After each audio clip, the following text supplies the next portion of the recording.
औज़ुबिल्लाहि मिनश्शैतानिर्रजीम बिस्मिल्लाहिर्रहमानिर्रहीम। आज के इस जलसे के कन्वीनर मोहतरम जनाब फराज साहब, मुतालिका रुकने बल्दिया, शेर नशीन व तशरीफ़ फरमा अमीर जमात इस्लामी मौलाना हामिद अहमद खान साहब, मौलाना हसन फारूकी साहब, मौलाना खिजर पाशा साहब, मौलाना आले मुस्तफ़ा खादरी साहब, सईदुल खादरी साहब, मजलिस इत्तेहादुल मुस्लिमीन के मोअज़्ज़िज़ अराकीन, सुदूर मोतमदीन अराकीन बल्दिया, मोअज़्ज़िज़ हाज़रीन इकराम, बुज़ुर्गान मिल्लत, अस्सलामु अलैकुम व रहमतुल्लाहि व बरकातुहू। अज़ीज़ान मिल्लत, आज का ये जलसा इसलिए नहीं रखा गया कि हम किसी से अपनी वफादारी का सर्टिफिकेट हासिल करना चाहते हैं। ये जलसा इसलिए मुनक़्क़द किया गया है कि हम हमारे बुज़ुर्गों की मेहनत और क़ुरबानियों का जश्न मनाएं।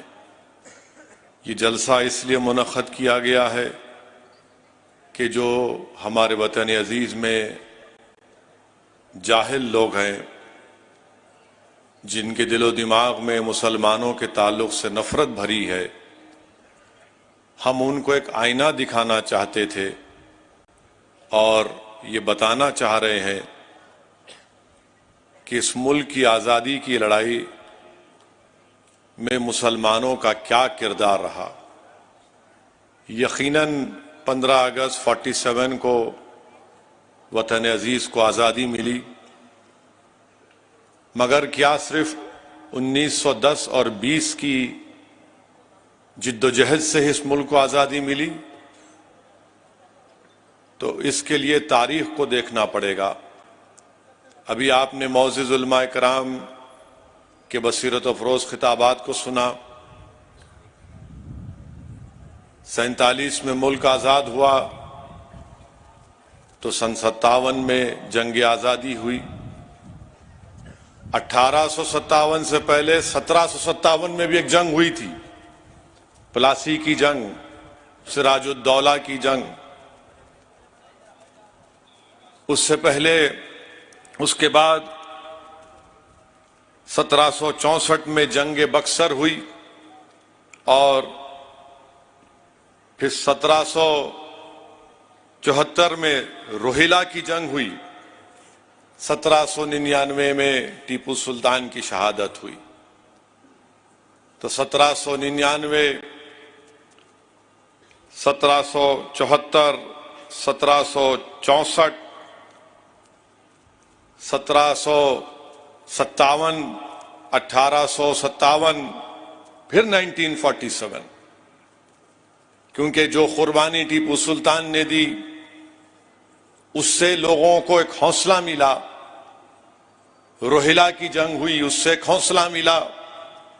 फिर बक्सर की जंग हुई, फिर प्लासी में सिराजुद्दौला ने अपनी अजीम कुर्बानी को दी। फिर शहीद अहमद सईद बरेली की कुर्बानी, उससे लोगों को हौसला मिला। तो 47 में हमको आज़ादी मिली। तो अगर हम ये कहेंगे कि नहीं, सिर्फ 1920 से ही हम देखेंगे मुल्क की आज़ादी की जो जहद हुई, हमारे अजीम मुजाहिदीन ने कुर्बानी दी, यकीनन उन्होंने कुर्बानी दी, इसके कोई इनकार नहीं कर सकता। मगर क्या हम भूल जाएंगे सिराजुद्दौला की कुर्बानी को? क्या हम भूल जाएंगे बक्सर की जंग में जो लोग शहीद हुए? क्या हम भूल जाएंगे रोहिला की जो जंग हुई थी? मेरे अजीज दोस्तों और बुजुर्गों, इसीलिए हम तमाम को ये याद रखना जरूरी है। दूसरी बात यह है कि अभी हमने सुना कि अल्लामा फजल खैराबादी की कुर्बानी। हैदराबाद में मक्का मस्जिद के इमाम थे मौलवी अलाउद्दीन रहमतुल्लाह अलैह।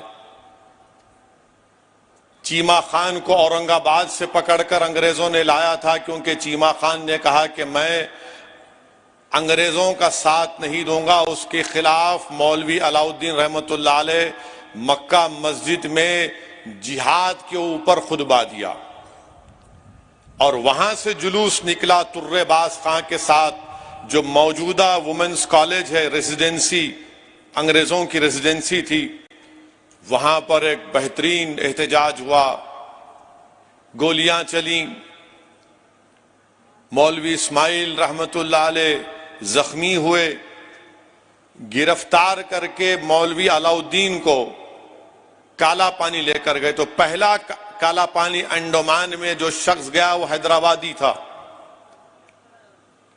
30 साल मौलवी अलाउद्दीन रहमतुल्लाह अलैह काला पानी की सजा काटे, वहीं पर उनका इंतकाल हो गया।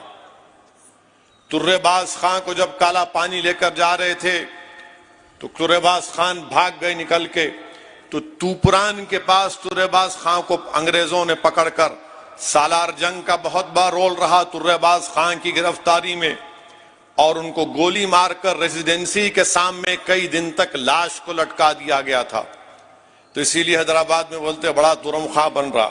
हाँ, हम बड़े तुरम खान हैं।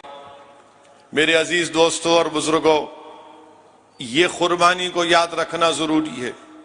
वहीं पर हमने सुना मौलाना फजल खैराबादी, तो हमको सैयद अहमदुल्लाह शाह मद्रासी की कुर्बानी को भी याद रखना पड़ेगा। ये मद्रास के थे, जुनूबी हिंदुस्तान के थे, मगर जब यहां से निकले तो शुमाली हिंद में उन्होंने तूफान मचा दिया। और ये लोग मुत्तकी परहेजगार लोग थे। किताबों में आया कि सैयद अहमदुल्लाह शाह रहमतुल्लाह अलैह जब अपने पीर व मुर्शिद हजरत मेहराब शाह कलंदरी कादरी से खिलाफत लिए कादरी सिलसिले में, तो आपके पीर व मुर्शिद ने आपसे अहद लिया। हमारे जर्नलिस्ट के लिए कह रहा हूं, अहद के माने वचन लिया कि तुम मुल्क, अंग्रेजों को मुल्क से खाली कराओगे। तो उनके पीर ने उनको अपनी खिलाफत दी कादरी सिलसिले की और कहा कि अहमदुल्लाह, तुम मुझसे अहद करो, वचन दो कि तुम मुल्क को अंग्रेजों से आजाद करवाओगे। ये थे अहमदुल्लाह। और लखनऊ में जंग हुई, रोहेला में जंग हुई, हर जगह अहमदुल्लाह नजर आते थे। कोई आर्मी के नहीं थे, कोई दिमाग इतना तेज था सैयद अहमदुल्लाह शाह का कि अंग्रेज परेशान रहते थे। और उनको धोखा देकर एक जमींदार ने, क्योंकि सैयद अहमदुल्लाह रहमतुल्लाह अलैह पर 50,000 चांदी का इनाम रखा गया, तो एक जमींदार ने धोखा देकर उनको बुलाया, उनको गोलियों से उनके जिस्म को छन्नी किया और उनके कटे हुए सर को कलेक्टर के पास जाकर कहा कि देखो ये अहमदुल्लाह का सर है, 50,000 चांदी उसको मिली। तो इसको कोई नहीं भुला सकता। और अगर ये मैं बोलेंगे हमारे लोग जो मुसलमानों की कुर्बानी से नावाकिफ हैं, दुश्मनी करते हैं, उनसे मैं कहूंगा कि इंडियन म्यूटिनी नामी एक किताब है, अंग्रेज मौर्ख मेल्सन ने 30 साल इस किताब पर काम करके कहा कि अहमदुल्लाह शाह की तरह लड़ने वाला हमने नहीं देखा था। और फिर ये जलसे के जरिए हम उन जाहिल लोगों को बताना चाहते हैं कि देखो, जब सन 57 की जंग आजादी शुरू तो हुई, उसके बाद अंग्रेजों ने कामयाबी हासिल की, तो मौर्ख लिखता है, उस मौर्ख का नाम है अंग्रेज कमांडर लॉर्ड रॉबर्ट्स, लिखता है कि चांदनी चौक शहर खामोशा नजर आ रहा था, लाशें थी वहां पर ज्यादातर मुसलमानों की।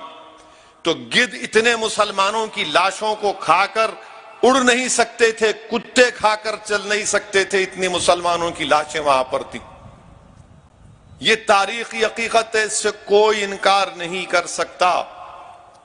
फिर मौलाना सान फारूकी ने मौलाना काफी का जिक्र किया, तो मुझे यहां पर यह कहना पड़ेगा, मौलाना अहमद रजा खां खादरी बरकाती बरेलवी ने मौलाना काफी के बारे में कहा था कि काफी नात का सुल्तान है और अहमद इंशाअल्लाह वजीर आजम बनेगा।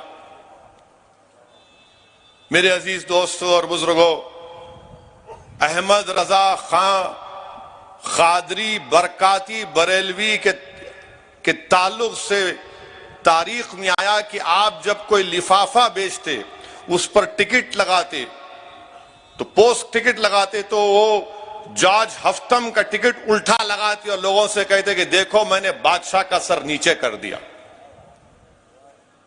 फिर वहीं पर हमको आपने अभी मुफ्ती गयास साहब से और मौलाना मुसद्दिक से शेखुल हिंद महमूदुल हसन की कुर्बानी को सुना। आज जो लोग मुसलमानों के ताल्लुक से नफरत करते हैं भारत में, मैं उनसे पूछना चाहता हूं कि तुमको मालूम माल्टा कहां पर है? भारत से 4000 किलोमीटर दूर माल्टा में। ये भारत से मोहब्बत नहीं थी तो क्या था कि शेखुल हिंद महमूदुल हसन को मक्का गए, शरीफुल मक्का ने धोखा दिया तो वहां से गिरफ्तार कर लिए, वहां से गिरफ्तार करके जिद्दा लाए, जिद्दा से कश्ती में बिठाकर एलेक्जेंड्रिया लेकर गए, एलेक्जेंड्रिया से कायरा, फिर कायरा से माल्टा लेकर गए शेखुल हिंद को। 3 साल शेखुल हिंद को माल्टा की जेल में रखा। उनके साथ मौलाना हुसैन अहमद मदनी, फिर उनके साथ हकीम साहब थे। इन चारों को माल्टा की जेल में रखा गया। और जेल में कैसा रखा गया? शेखुल हिंद मौलाना महमूदुल हसन रहमतुल्लाह अलैह को जेल की कोठरी में नहीं, जेल के एक सहन में एक टेंट लगा दिया गया कि इसी में रहो। 3 दिन में 1 मर्तबा निकलने की इजाजत मिलती थी। आप सोचिए कि कोई टेंट में रह सकता है और 3 दिन में 1 मर्तबा टहलिए, फिर बाद में उसको थोड़ी नरमी पैदा हुई। 3 साल शेखुल हिंद महमूदुल हसन को माल्टा की जेल में रखा गया। मेरे अजीज दोस्तों और बुजुर्गों, आज भी भारत से माल्टा को डायरेक्ट फ्लाइट नहीं है, आज भी डायरेक्ट फ्लाइट नहीं है। 3 साल शेखुल हिंद महमूदुल हसन माल्टा की जेल में थे, भारत की मोहब्बत में थे। हुसैन अहमद मदनी रहमतुल्लाह अलैह के साथ मेरे अजीज दोस्तों और बुजुर्गों, हमने सुना कि हाजी इमदादुल्लाह महाजीर मक्की रहमतुल्लाह अलैह जो बानी जामे निजामिया के पीरो मुर्शिद भी हैं और उस्ताद भी हैं, शामली और थाने में हाजी इमदादुल्लाह महाजीर मक्की रहमतुल्लाह अलैह उन उलमाओं के साथ, मौलाना रशीद अहमद गंगोही, मौलाना कासिम नानतवी के साथ सिर्फ 1 तोप, चंद बंदूकें, आपने शामली को बचाया, अंग्रेजों को हराया था। एक अंग्रेज मौरिख, बल्कि एक खातून अंग्रेज की किताब मैंने पढ़ी जिसमें लिखा कि एक मर्तबा जब जंग बाद में अंग्रेज बड़ी तैयारी से आए तो हाजी इमदादुल्लाह महाजीर मक्की रहमतुल्लाह अलैह पीछे हटे तो किसी एक अस्तबल में जाकर छुपना पड़ा। अल्लाह का इतना बड़ा करम हुआ उस अल्लाह के वली पर कि हाजी इमदादुल्लाह महाजीर मक्की उस अस्तबल में है, मगर वो अंग्रेज सिपाही उनको देख नहीं सके। अगर कोई और कह देता तो बोलते अरे बड़ा चढ़ाकर पेश कर दिया। एक अंग्रेज की किताब मैंने पढ़ी, नाम याद नहीं आ रहा। ये उन हमारे मोअज़्ज़िज़ उलमाए कराम जो अल्लाह के वली भी थे, ये इनके करामात भी थे। फिर हाजी इमदादुल्लाह महाजीर मक्की रहमतुल्लाह अलैह मक्का मदीना चले गए। ये हमारे बुजुर्गों की कुर्बानियां हैं, इसको कोई नजरअंदाज नहीं कर सकता। मेरे अजीज दोस्तों और बुजुर्गों, फिर क्या आप जानते कि झांसी की रानी का जिक्र होता है?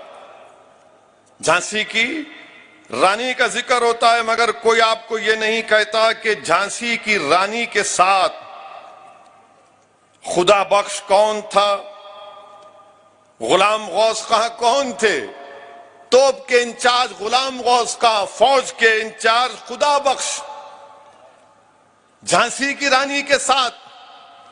मगर जो मुसलमानों से नफरत करते मैं उनसे कह रहा हूं, मैं मुसलमानों से नहीं कह रहा हूं। जो मुसलमानों से नफरत करते उनको आईना दिखा रहा हूं। जाके तारीख पढ़ो, हिस्ट्री पढ़ो।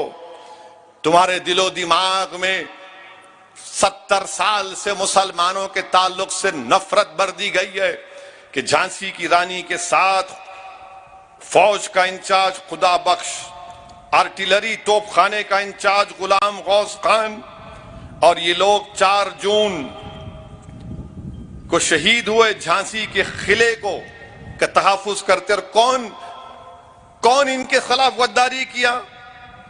अंग्रेजों के साथ कौन थे? ये ग्वालियर के सिंधियास थे जिन्होंने झांसी की रानी से लड़ाई लड़ने आए थे।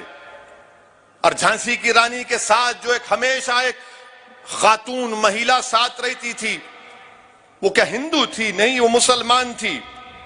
क्या नाम था उसका? मंजर नाम था उसका। कोटा की सराय में झांसी की रानी के साथ वो भी शहीद हो गई।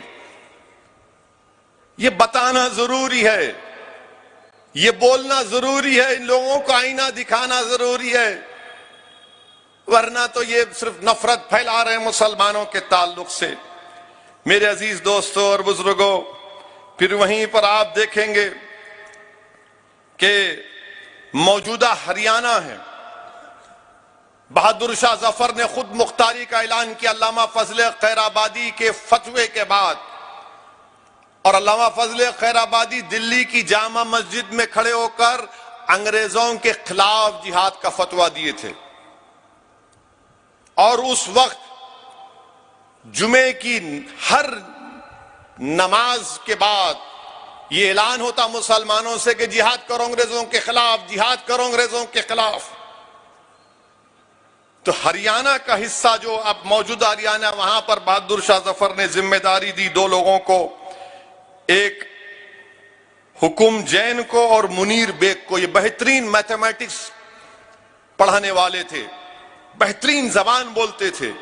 हुकुम चंद और मुनीर बेग, इन दोनों को जिम्मेदारी दी गई। अंग्रेजों से मुकाबला किया, बाद में शिकस्त हुई। तो अंग्रेजों ने क्या किया था? हुकुम चंद को और मुनीर बेग को एक ही दरख्त के एक ही डाली पर इनको लटका कर फांसी दे दी। और क्या किया? इनकी लाशों से क्या किया? मुनीर बेग की लाश को जला दिया और हुकुमचंद जैन की लाश को दफना दिया। इनके मजहब में जलाना नहीं है, जला दो, इनके मजहब में दफनाना नहीं, दफना दो। इसका जिक्र नहीं करेंगे। जो लोग आज तिरंगे की बात करते हैं, इनकी जबान से ये नहीं निकलेगा।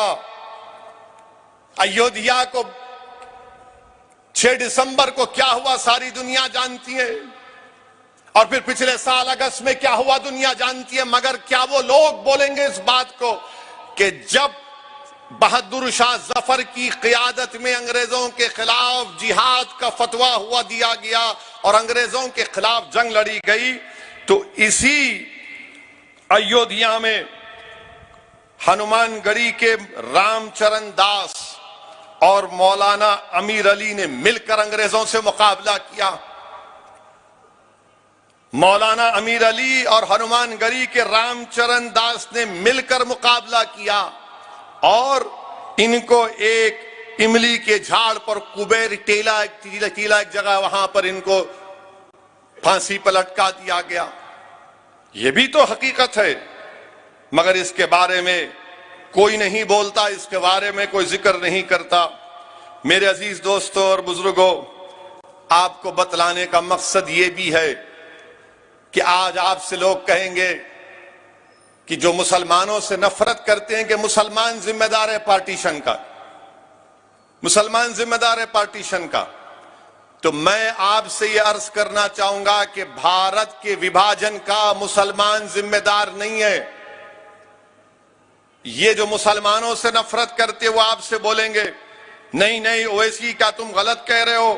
क्या उस वक्त सेंट्रल असेंबली माने उस वक्त की पार्लियामेंट में 102 सीट थी, 30 रिजर्व थी मुसलमानों की, 30 के 30 मुस्लिम लीग जीत गई। तो बोलेंगे ओवैसी झूठ बोल रहा। मगर आपको ये हरगिज नहीं बोलेंगे कि 1945 और 46 में जो इलेक्शन हुआ था उसमें वोट डालने का हक सबको नहीं था।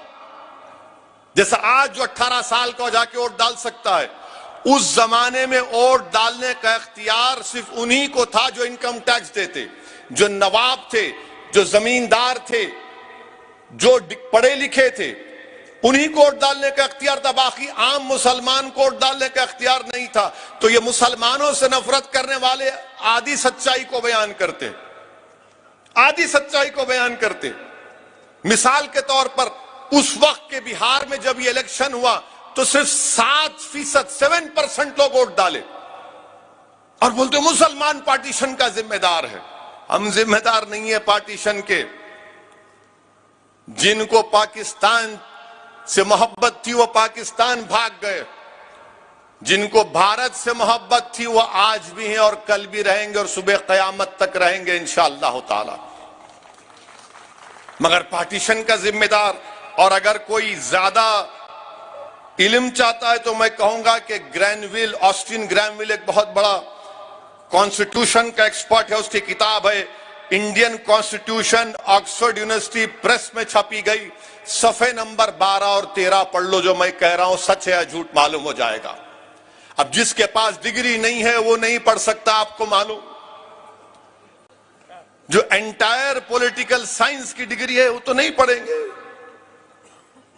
तो ग्रैनविल ऑस्टिन की किताब है, आप पढ़ लीजिए। और 1935 का कानून है, 6 शेड्यूल, पार्टीशन का जिम्मेदार मुसलमान है। अब देखो 15 अगस्त आते ही शुरू हुआ था, टीवी पर कोई बोलता अरे भारत का विभाजन हुआ, भारत का विभाजन जिम्मेदार मुसलमान नहीं है। अच्छा, दूसरी तारीख आपके सामने बयान कर रहा हूं कि जब कांग्रेस ने मंजूर किया भारत के विभाजन को, पार्टीशन को, तो कांग्रेस के उस इजलास में उस पार्टीशन के प्लान को किसने पेश किया? उनका नाम जीबी पंत था। पार्टीशन के प्लान को पेश किया और फिर उसको सेकंड किसने किया? मौलाना आजाद ने। उसकी मुखालिफत कौन किया? मौलाना हिफ्जुर रहमान ने। मौलाना हिफ्जुर रहमान ने वो तारीखी जुमला कांग्रेस के इजलास में कहा था कि अगर आज आप इस पार्टीशन को, पाकिस्तान को बनाने की रजामंदी देंगे तो हम अपने हाथ से अपनी तारीख को मिटा देंगे, हम अपने हाथ से उन वादों को भुला देंगे। ये मौलाना हिफ्जुर रहमान ने कहा था। मगर आप बोलते हम जिम्मेदार, मुसलमान जिम्मेदार नहीं है, मुसलमान जिम्मेदार नहीं है, ये तारीख का हिस्सा है। और फिर मेरे अजीज दोस्तों और बुजुर्गों, भारत की 75 साल आजादी यकीनन हम तमाम के लिए मुबारकबाद, आपको भी मुबारकबाद। मगर हम उन लोगों से पूछना चाहते हैं जो मुसलमानों से नफरत करते हैं और गोडसे से मोहब्बत करते हैं। तो गोडसे से मोहब्बत करने वालों, ये बताओ ये भटक मियां कौन थे? भटक मियां अंसारी कौन थे? भटक मियां अंसारी बिहार में एक बावर्ची थे। महात्मा गांधी जब चंपारण को वहां से शुरू किए थे ना, तो भटक मियां अंसारी को उनका मालिक एक अंग्रेज था, उसने कहा कि तुम महात्मा गांधी का खाना बनाते हो, उसमें जहर डाल दो, गांधी को मार दो। तो भटक मियां ने जाकर गांधी के सामने रोकर कहा कि बापू खाना मत खाओ, इसमें जहर मिला हुआ है। और जब डॉक्टर राजेंद्र प्रसाद चंपारण 1950 में ट्रेन में गए थे, स्टेशन पर उतरे तो उन्होंने फटे कपड़ों में भटक मियां अंसारी को देखकर बुला रही है तो भटक मियां है। गोडसे गोली चलाया गांधी के ऊपर, जान लिया मर, भटक मियां अंसारी ने जहर नहीं दिया गांधी को। अब बोलो कौन वफादार है भारत का? भटक मियां अंसारी भूल गए तुम। अच्छा, हमारे सहाफी जर्नलिस्ट बैठे हैं, बड़ी देर से इंतजार में हैं हमारा भड़काऊ भाषण सुनने के लिए, ताकि इनको कुछ मलाई मिल जाए, इनका काम करना है। हम इन एतराज नहीं है, मगर हम अपने सहाफियों को पूछना चाह रहे कि भाई आपको मालूम सबसे पहला सहाफी जर्नलिस्ट जिसने अंग्रेजों के खिलाफ अपनी जान दी, उसका नाम क्या था? इनसे पूछ लो, नहीं मालूम होगा इनको। इनको इनके 9 बजे के एंकर का नाम मालूम होगा जो खाली नफरत करता है, बक बक बक बक बक बक। सबसे पहला सहाफी जर्नलिस्ट जो अंग्रेजों ने उसको मारा, उसका नाम मौलवी मोहम्मद बाखर। दिल्ली में उर्दू अखबार निकालते थे, मेरे ख्याल से दिल्ली न्यूज कुछ नाम, दिल्ली नाम अखबार नाम, बहरहाल उनका नाम मौलवी मोहम्मद बाखर। सरेआम उनको गोली मार दी गई, सरेआम उनको गोली मार दी गई। अच्छा, किसने महात्मा गांधी को कहा कि बापू ये ब्लैंक चेक है, जितने पैसे होना ले लो और तिलक स्वराजे फंड में बापू पैसे लिख लो? किसने चेक दिया था बापू को? क्या नाम था उसका? उसका नाम था उमर सुबहानी। उसने चेक दिया, बापू जितनी दखम, और उमर सुबहानी गरीब हो गए थे, इतना पैसा उन्होंने आजादी के लड़ाई में लाया था। उमर सुबहानी उनका नाम था। ये तारीख में आता है, मगर हमारे जो मुसलमानों से नफरत करने वाले, इनको कुछ नहीं मालूम और बार बार नफरत करते। मालेगांव में मंजलिस के मेले हैं, आपको मालूम, मालेगांव के किले पर पेशवा और छत्रपति अंग्रेजों के खिलाफ उस वक्त के हथियार डाल दिया, मगर उस किले पर कौन लड़ रहा था अंग्रेजों से? मुसलमान लड़ रहा था। बोले नहीं, हम नहीं छोड़ेंगे। उसी मालेगांव के किले में अंग्रेजों का परचम उतार कर जलाने वाले कौन? मालेगांव के मुसलमान। हुकूमत बनाई उस वक्त सुलेमान मियां ने। कितने मुसलमान मारे गए? 5 को फांसी की सजा, 2 को इतना मारा गया कि मौत हो गई, 9 को उम्र कैद दिया गया।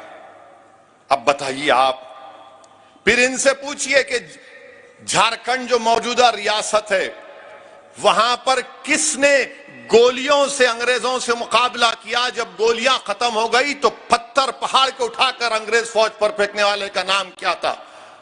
उसका नाम था शेख भिखारी रहमतुल्लाह अलैह, जो आदिवासियों के साथ मिलकर लड़ते थे। इनसे पूछिए कि टीटू मीर कौन था? टीटू मीर बंगाल के थे और वो किसानों की लड़ाई अंग्रेजों के खिलाफ लड़ते थे, टीटू मीर थे। और फिर इनसे पूछिए जो मुसलमानों से नफरत करते हैं, अब्दुल कय्यूम अंसारी कौन थे? बिहार के, जो वहां बिहार के पसमानदा मुसलमान के लीडर थे, मगर 2 नेशन थियरी के खिलाफ थे। 2 नेशन थियरी के खिलाफ थे टीटू मीर, अब ये अब्दुल कय्यूम अंसारी साहब। अच्छा, इनसे पूछिए जो मुसलमानों से नफरत करते हैं, अभी मुस्लिम खवातीन का जिक्र हुआ जिन्होंने अपनी जानों को कुर्बान किया। थाना भवन शामली के पास है, मगरबी यूपी में। असगरी बेगम कौन थी? असगरी बेगम को जिंदा अंग्रेजों ने जला दिया था, क्योंकि उनके शौहर और वो मिलकर अंग्रेजों के खिलाफ लड़ते थे। असगरी बेगम को जिंदा जला दिया। बेगम हजरत महल अपने बेटे से एक साथ लड़ते लड़ते भागना पड़ा, नेपाल में चले गई, नेपाल चले गई। मेरे अजीज दोस्तों और बुजुर्गों, फिर जब अदम ताउन की तहरीक का ऐलान हुआ महात्मा गांधी की तरफ से, पूछिए इनसे कि कौन सा इंडस्ट्रियलिस्ट था जिसने अपना कारोबार को बंद कर दिया? उसको उस वक्त शुगर किंग बोलते थे, उसका नाम था सबा सिद्दीक। मुसलमान सबा सिद्दीक ने कहा कि महात्मा गांधी और सबने कहा कि अब बंद, अदम ताउन, नॉन कोऑपरेशन में अपना कारोबार को बंद करता हूं।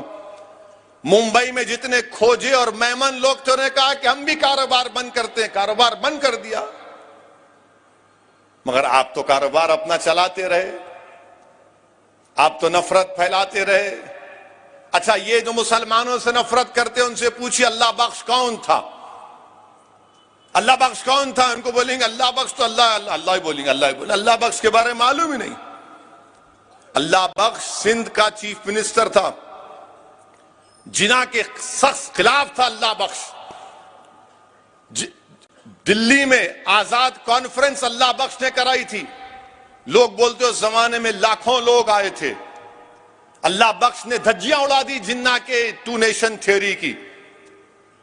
अल्लाह बख्श को जब चर्चिल की तकरीर अल्लाह बख्श ने बरतानिया के हाउस ऑफ कॉमन्स में सुनी कि चर्चिल ने हमारी जंग आजादी का मजाक उड़ाया, तो अल्लाह बख्श को सर का टाइटल खान बहादुर का खिताब अंग्रेजों ने दिया था।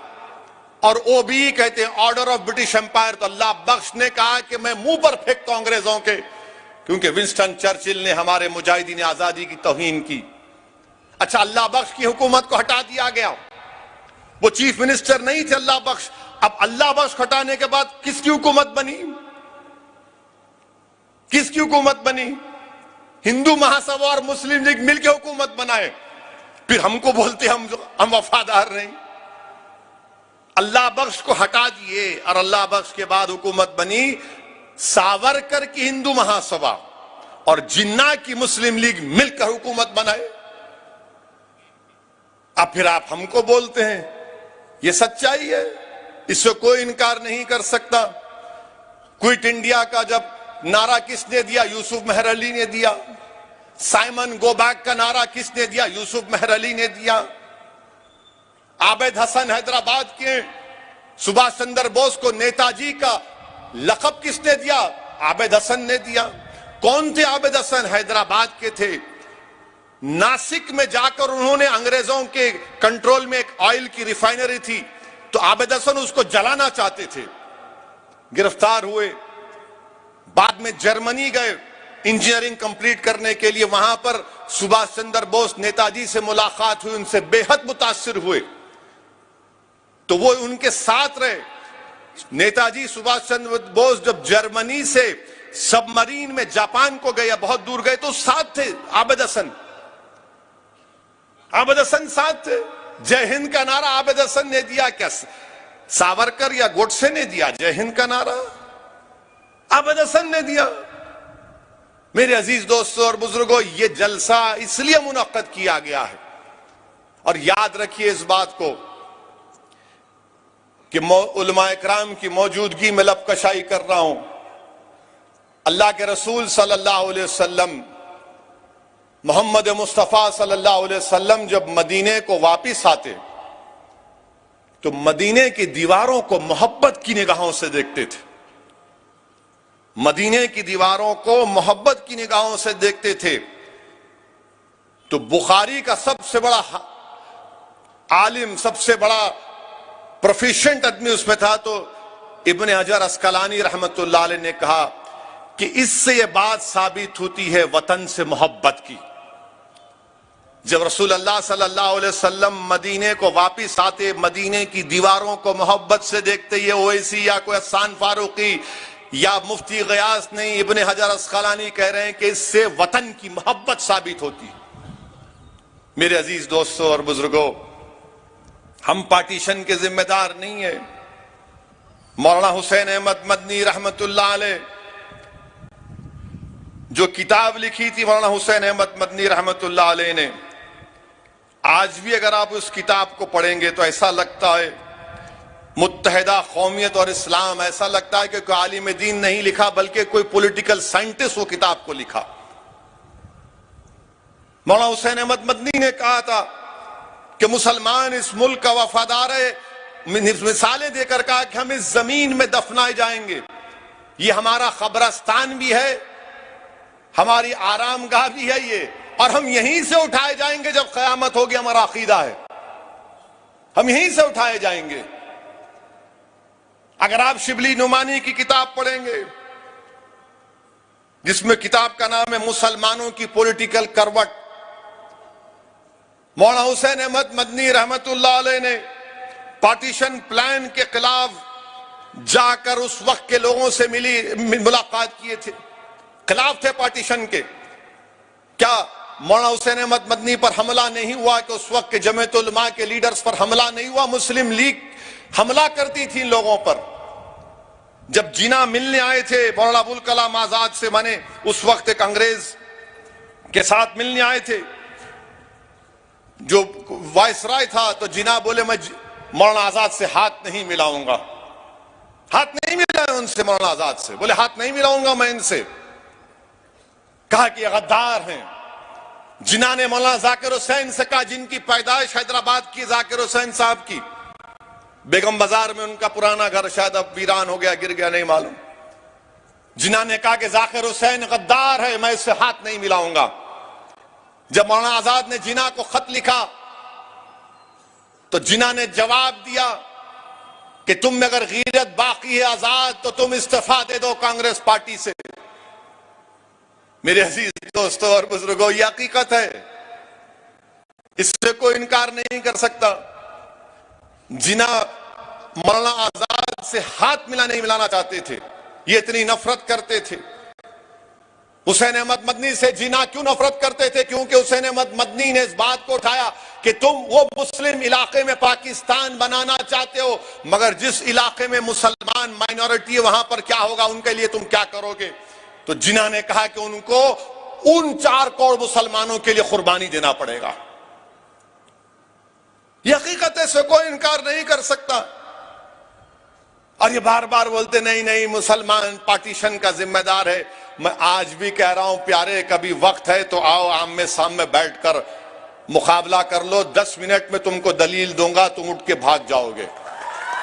हम जिम्मेदार नहीं है पार्टीशन के। क्यों जीबी पंत ने कांग्रेस पार्टी में रेजोल्यूशन दिया?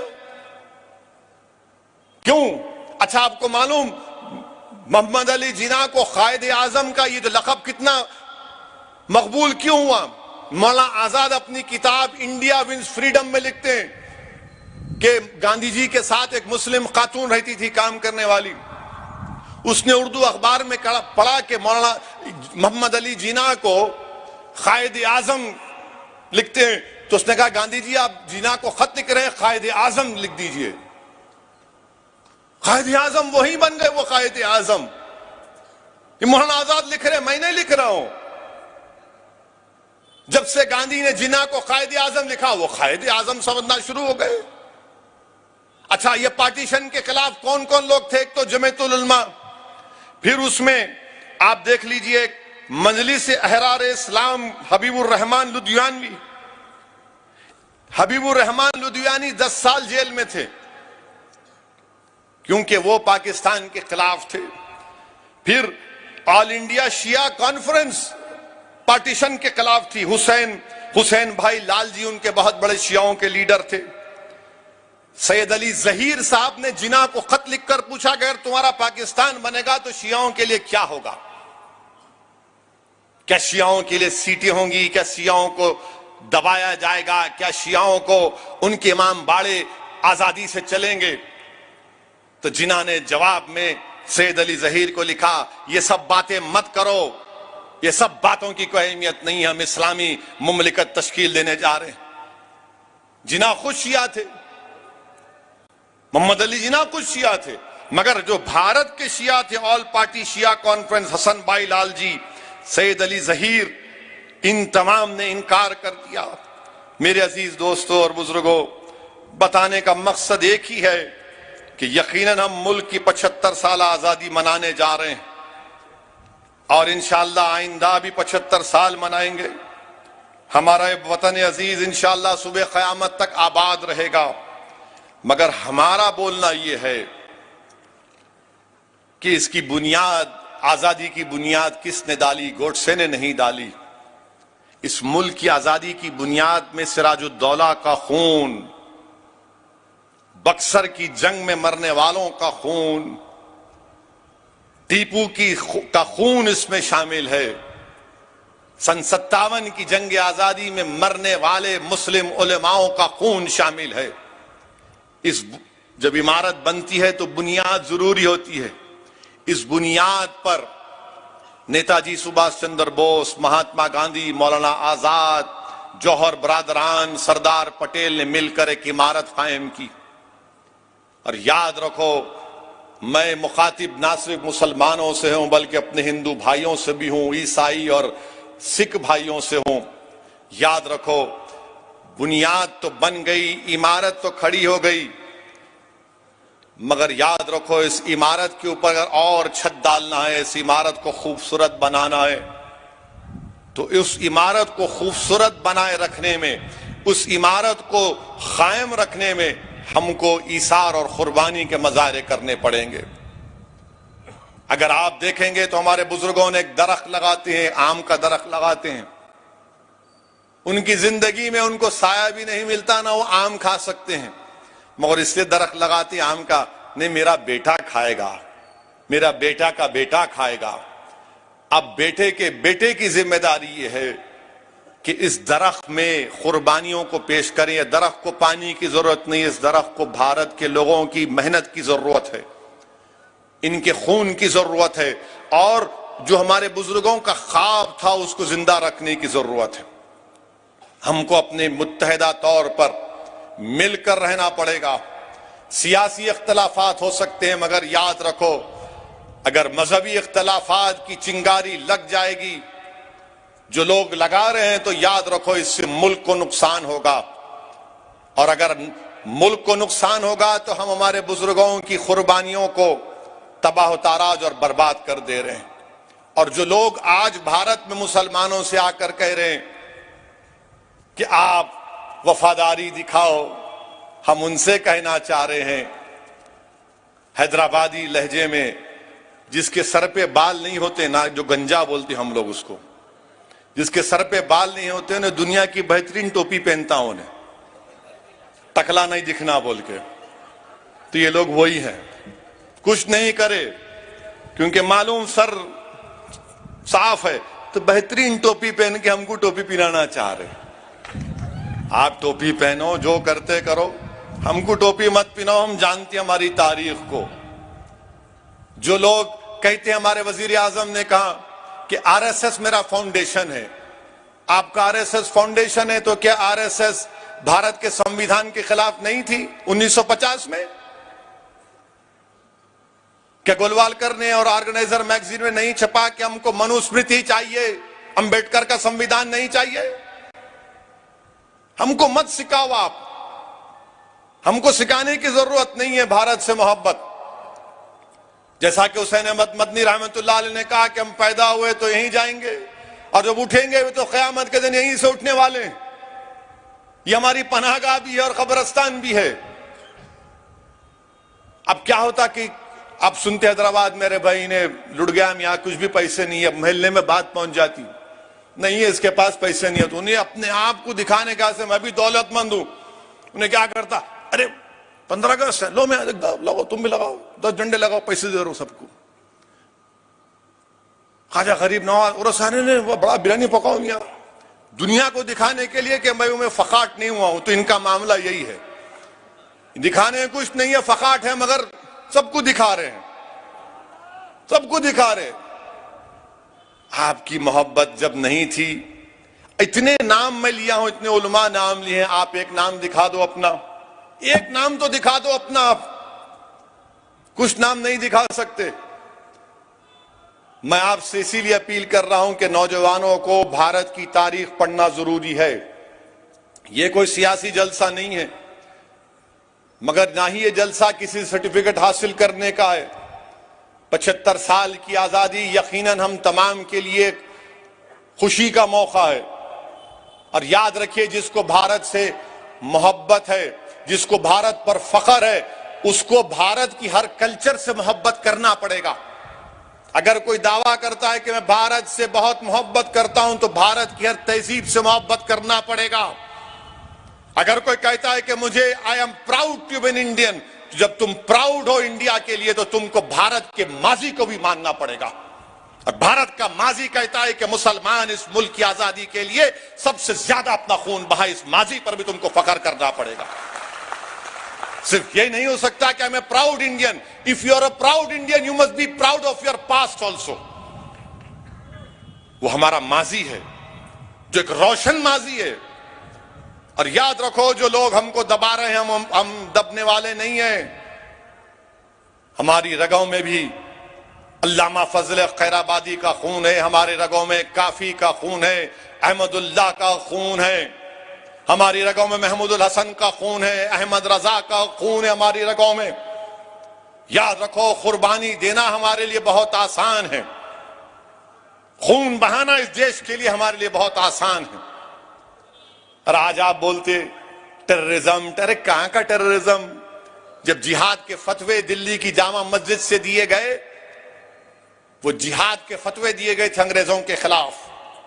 तो मेरे अजीज दोस्तों और बुजुर्गों, ये चंद अहम गुजारिशात मुझे आप तक कहना था। फख्र से रहिए। और ये बात मैं मानता हूं कि वतन अजीज में आज जो हालात हैं, जो मुश्किलात हैं, इसका अंदाजा आपको भी और मुझे भी है। मगर मेरे अजीज दोस्तों और बुजुर्गों, हिम्मत और हौसले को बुलंद रखना है। हिम्मत और हौसले को बुलंद रखना है। ये बात बिल्कुल सही है। शायद बहुत से लोगों को कड़वी लगेगी मेरी आखिरी बात, कि भारत में अगर सबसे ज्यादा किसी की बेइज्जती की जाती है तो मुसलमानों की। भारत में अगर सबसे ज्यादा कोई गैर महफूज है तो मुसलमान है। भारत में अगर सबसे ज्यादा किसी को नजरअंदाज कर दिया जाता है तो मुसलमान है। ये कोई टीवी की हेडलाइन के लिए नहीं कह रहा हूं मैं। मेरे पास आदाद शुमार हैं। मुल्क आजाद जरूर हो गया, मगर गौ रक्षकों को जो आजादी है वो आजादी उनको नहीं मिलनी चाहिए। जिनको जबान से गंदगी बकवास बकते हैं किसी समुदाय के खिलाफ, किसी मजहब के खिलाफ, तो उनको आजादी नहीं मिलनी चाहिए बकवास करने की। अब मुल्क तो आजाद हो गया, मगर आजादी का मजा क्या उन गरीबों को मिल रहा है? उन बच्चों को मिल रहा है? उन खवातीन को मिल रहा है जो आंगनवाड़ी के टीचर हैं, 4000 की तनख्वाह पे जिंदगी गुजार रहे हैं? वो किसानों को मिल रहा है फायदा कुछ, जिनकी आमदनी कम हो गई? हम उम्मीद करते हैं कि देश के प्रधानमंत्री जब 15 अगस्त को लाल किले से खड़े होकर मुल्क से खिताब करेंगे तो मुल्क के मजलूमों का जिक्र करेंगे। हम उम्मीद करते हैं कि देश के प्रधानमंत्री जब 15 अगस्त को झंडा तिरंगा लहराएंगे तो अल्लामा फजल खैराबादी का, मौलाना महमूद हसन का, हुसैन अहमद मदनी का, मौलाना काफी का, अशफाकुल्लाह का जिक्र करेंगे। नहीं मालूम करेंगे या नहीं करेंगे, वो करे या ना करे, हम तो करते रहेंगे। हमको फख्र है हमारे बुजुर्गों पर। हमारा सीना चौड़ा हो जाता है जब हम अपने बुजुर्गों की कुर्बानियों की दास्तानों को पढ़ते हैं कि कैसे अल्लामा फजल खैराबादी जिस दिन उनके बेटे रिहाई का पैगाम लेकर आए, उसी दिन अल्लामा फजल खैराबादी का इंतकाल हो गया। उसी दिन अल्लामा फजल खैराबादी का इंतकाल हो गया। मौलवी अलाउद्दीन की लाश हैदराबाद को भी नहीं आई। तुरेबाज खान की लाश लटकती रही सुल्तान बाजार में कई दिनों तक। मेरे अजीज दोस्तों बुजुर्गों, ये मुल्क की आजादी हमको आसानी से नहीं मिली। बहुत मुश्किलात और कठिन सफरात से गुजरना पड़ा। ये मुल्क आजाद इसलिए हुआ कि क्योंकि हर मजहब के लोगों ने मिलकर अंग्रेजों को भगाया। अगर आज पूरे मुल्क के हर समुदाय के लोग मिल जाएंगे तो हम जुल्म को मिटा देंगे, गुर्बत को मिटा देंगे, इस्तिसाल को मिटा देंगे, मसावात को हासिल करेंगे और अमन, एक ठोस अमन कायम हो जाएगा। इसीलिए 75वीं आजादी का यही पैगाम असदुद्दीन ओवैसी अपने हमवतनों को देता है कि आओ दिलों को मिला लो जुल्म के खात्मे के लिए, आओ अपनी सोच को मिला लो ताकि गरीबों का एक्सप्लॉयटेशन कम हो जाए, आओ अपने हाथों को मिला लो, बगलगीर हो जाओ ताकि हम अपने मुल्क की हिफाजत कर सकें। और भारत के प्रधानमंत्री से हम ये भी कह रहे हैं कि आजादी तो मिल गई, मगर आजादी का मतलब ये नहीं है प्रधानमंत्री कि भारत की 1000 स्क्वायर किलोमीटर पर चीन की फौज बैठी हुई है। और भारत के प्रधानमंत्री लफ्ज चीन नहीं बोलते, ना मीडिया के लोग उनसे पूछते हैं, मगर हमारा काम है बोलना कि चीन को चाहिए कि भारत की जमीन से वो छोड़कर चला जाए। जो हॉट स्प्रिंग, डेप्सांग और डेमचाक में चीन बैठा हुआ है, चीन याद रखो, हम वो जज्बे दोबारा दिखा सकते हैं जिस तरह हमारे बुजुर्गों ने अंग्रेजों के खिलाफ जज्बे दिखाए थे। ये सरजमीन हमारी है, ये हमारी मुबारक सरजमीन है। इस मुल्क को मजबूत करने के लिए हर शख्स को मिलकर इस मुल्क को मजबूत बनाना है। बहुत बहुत शुक्रिया। कल मुशायरा है, भारत के नामवर शोरा कराम को दावत दी गई है। अगर आपके पास वक्त हो तो जरूर शिरकत करिए। अस्सलाम वालेकुम व रहमतुल्लाहि व बरकातहू।